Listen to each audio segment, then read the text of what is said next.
How do you motivate yourself? One of the things that we must do is that we must be involved in working on achieving self-mastery. You must work on yourself continuously. Never be satisfied with yourself. Always know that as you invest the effort and time on you, that's the greatest ability that human beings have above animals. See, a dog can't be anything but a dog. Tree can't be anything but a tree. Human being, you've got unlimited potential. You can put effort on you, and by concentrating on you and developing you, you can transform your life wherever you are right now. So you want to work on yourself.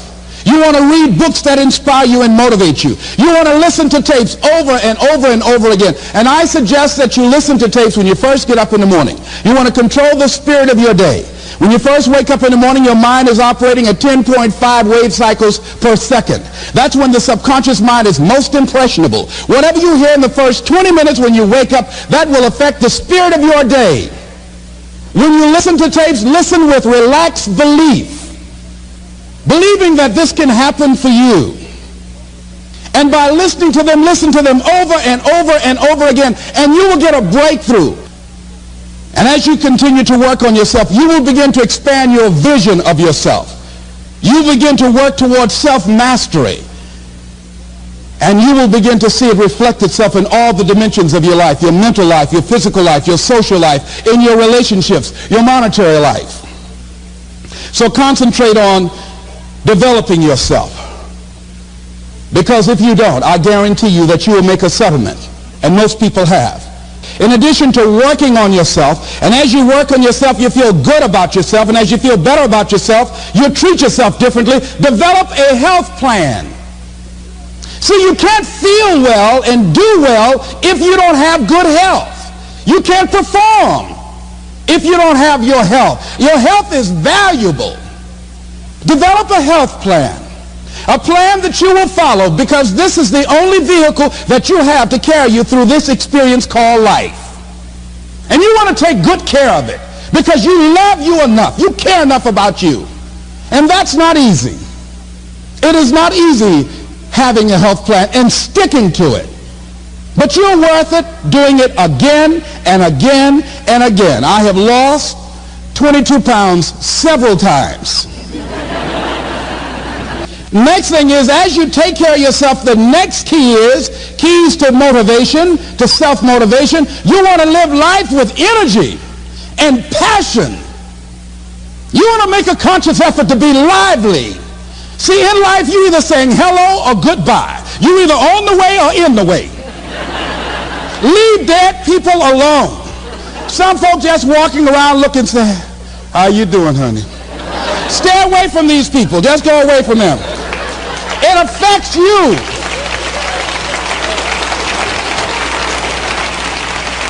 You want to smile. You want to be happy. You got a lot to be thankful for. But you watch some of the faces around you every day. And I tell you, some of these faces, they will put you in a depressed state of mind.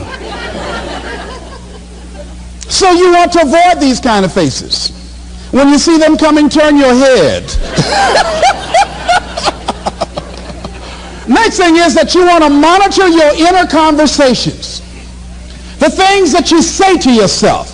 You want to watch them, and in watching them, you want to take charge. You don't really need to read anything. Forget all that. That's that inner conversation. Oh, you don't need to worry about trying to go into your own business. Forget that. You can't do that. What if you lose everything you've got? That inner conversation that stops you from doing the things you want to do less, don't do that. The next thing that is a key to self-motivation is that you've got to ask yourself, what do I want out of life? What do you want out of life? What do you want out of a job?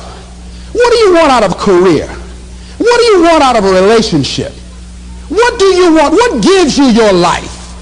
How will you know when you got it? What will make you happy? You need to know. You need to start asking yourself some questions. What do I really, really, truly want? You need to be exact about that. Don't be vague. Oh, I just want to be happy. That's too vague. What will make you happy? How will you know when you got it? Zero in on it. Be exact. Be specific. And as you do that, that will stimulate that superconscious mind, or the reticular activating system of your mind, that will begin to find those things, to identify with it. And once you begin to determine that which you want, take the time to write it down. Don't just think about it. Write it down. That is a subjective process that engages the subconscious mind. Write it down. Once you write it down, read it 3 times a day, morning, noon, and night. Why is that important? Because what it will do, it will cause you to focus. It will cause you to concentrate. When that other conversation is going on telling you what you cannot do, telling you all of the impossibilities and all of the obstacles, your concentrating will begin to create a larger vision within yourself, and you start looking for and seeing some new opportunities. You start creating some openings for yourself. As you begin to read that every day, day in and day out, that will make you focus. That will discipline your thinking. And you'll get all kind of creative ideas. As I talk to you right now, being involved in this immersion process, you're going to create some openings for yourself. You're going to get some ideas. You're going to feel your adrenaline flowing, and you're going to think about something, some idea you had, and you say, I want to go back and I'm going to look at that again from a different vantage point, not from the level of the problem of the obstacles that I encountered, but from a higher vantage point. Because what you will begin to see and to know as I talk to the higher consciousness within you, that you are powerful, that you are a miracle worker. And that inner conversation has conditioned you to believe that you are not. And as you begin to discover the truth of who you are, whatever challenge that you're facing in life, and if you're living, you're facing some challenge, you'll begin to know that you're powerful and that you're a miracle maker. So as you begin to write down exactly what it is that you want, read it every day. The next thing is, see yourself there. How will you feel once you get there? What will the experience be like for you? What will be different? What kind of person do you have to become in order to get there? Visualize yourself there, living the experience. You want to see yourself beyond your circumstances. You got a challenge, see yourself beyond your challenge. See yourself with the challenge already resolved. And knowing that all is well. Seeing yourself in control and in charge of your destiny. Being healthy and happy. The next thing is, it is important in the area of motivating yourself, it's important to know why you're doing it. Because that mind will say, why bother? Why go through all this? This is too hard. No, throw in the towel. It's not worth it. Has it ever said that to you before? Here's how you can handle that. Here's how you override that. Write down 5 reasons why you deserve it. Why do you deserve what you want? Why you? Why do you deserve it? What meaning and value will it bring to your life? What's so different about you that you deserve your goal or this goal? And when you write down those 5 reasons, when you have some down moments, and you're going to have them, when that conversation starts talking to you, and it's going to talk to you, what you will do is you can pull that out and read it, and it will build you up. It will be your rod and your staff to comfort you through some challenging moments, because you're going to have some.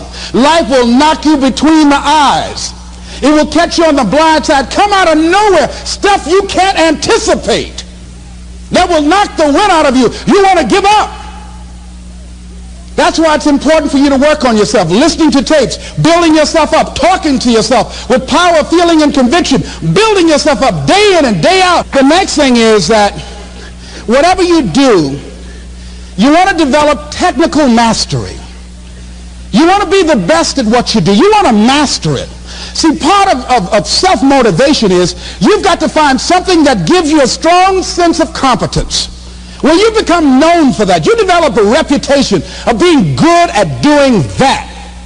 You set some high personal standards for yourself. You're not competing with anybody else. You're just unfolding yourself to be the best person that you could be. that you want to give the best quality service that you can give, because that is a statement about who you are. The other thing that's the key to self-motivation is recognize the fact that you're going to get into some slumps. Recognize the fact that you're going to encounter a great deal of failure in life. It goes with the territory.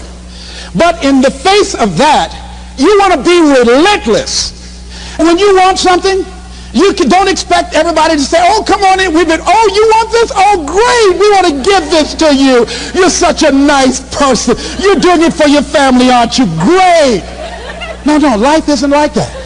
But you've got to decide that I'm going to be fearless. I refuse to be denied. And I'm going to go all out. I'm going to be relentless. I don't care how many no's I encounter. The next thing is that when you want something out of life, you've got to be willing to go into action. Don't wait around for things to be just right. Don't wait for things to be perfect. Don't wait for the ideal situation. It will never be ideal. There will always be a reason. Well, as soon as the children grow up, as soon as I pay my bills, as soon as I get my divorce, as soon as I get enough money together, do what you can, where you are with what you have, and never be satisfied. A lot of people never take a chance in life. They don't want to take any chances. They want the situation to be ideal. See, that's not walking by faith. That's walking by sight. If I can see it, I'll do it. No. That's a lot of people saying, if I can see it, I'll believe it. No. If you believe it, you can see it.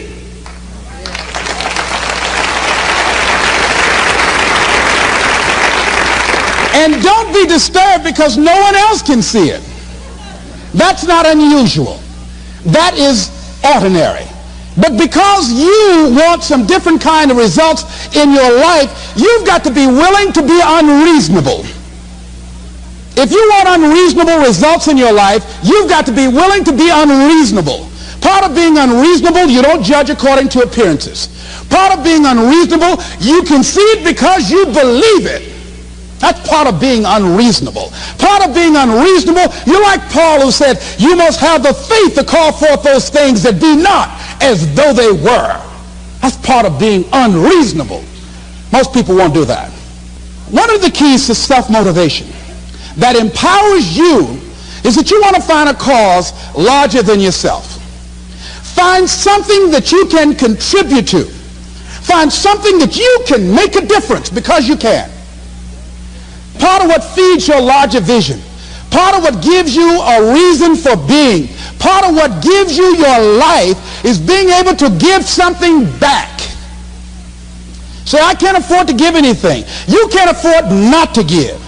Give your time. Give your talent. If it's nothing, just to go over and lick envelopes. I don't know exactly what I'm going to do, but I'm going over there.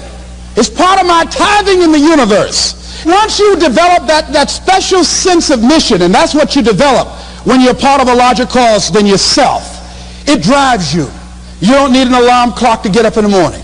You have special power. You go places and folk will like to be around you. They will know there's something different about you. When you go in, they'll say, hey, that's somebody important. I want to know who you are. I just want to be near you. That energy that you have, that consciousness that you will embody, will affect everybody around you.